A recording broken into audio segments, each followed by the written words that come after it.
Hi, I'm Varun Haran. I'm Senior Editor with Information Security Media Group. I'm speaking today with Tim Roddy, who is the VP of Product Management at Fidelis. And we're going to be talking about something interesting. We're talking about detection and response and the move away from just preventative to detecting and the products and the solution stack that goes along with it. Tim, thanks for joining us. Thanks for having me. So, Tim, like I mentioned in my introduction, there is a big move, a big paradigm shift that is happening in security, where you're going from perimeter-driven, preventative security measures to more detection and response. What are some of the impediments to it? Well, first of all, prevention is still important. There's plenty of vendors here talking about it at the show. It's been going on for years. You got endpoint detection and prevention. You've got a variety of solutions on the network level, whether they be gateways or network type solutions like IPSs and firewalls and what have you. But you can't help but pick up the newspaper and see infections and intrusions occurring all the time. And a lot of them that probably don't even make the news. So hence this need to detect and respond, because some are getting through. We're up against adversaries that are quite sophisticated, quite well financed, quite well educated, that find ways around whatever obstructions we put there. So it's important to detect.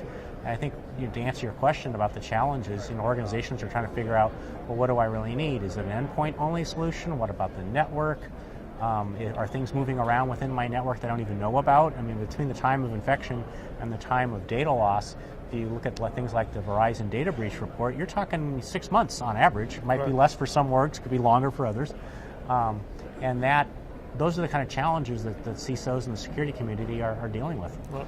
So I think it's got more to do with the idea that practitioners just aren't comfortable imagining somebody has already breached their network. They want to kind of try and prevent everything, and that's a mindset that they are not able to break. It's kind of offensive, right? You're doing your best, and you keep your patches up, you keep up your subscriptions, and it still happens, right? But it can happen a variety of ways. I mean, with the perimeter in the organization completely changed, you've got, everyone at the show in security's got a laptop with them, right? They're not tied to the office always on a VPN. Right. We have more and more applications in the cloud. We're doing our email increasingly, and Office in the cloud, Office 365. So we're connecting at the show, at a coffee shop, in your hotel, and from your home, in different places. So people shouldn't feel bad about that happening, because you can't control all those things. It is outside of your control, other than maybe an endpoint agent. You don't have the control there.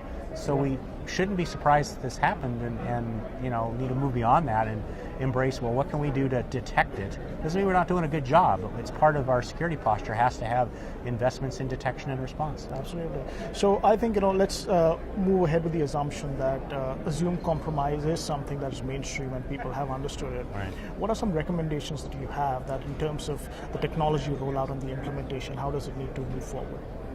Well, I think organizations need to look at a couple of things. One is, how can they detect the intrusion itself when it first comes in, or first phoning home and establishing command and control. Mm-hmm. And you do that not only with EDR solutions, endpoint detection and response, which are getting a lot of talk for a number of years now, but also network detection and response. You've got to do it at the network level as well.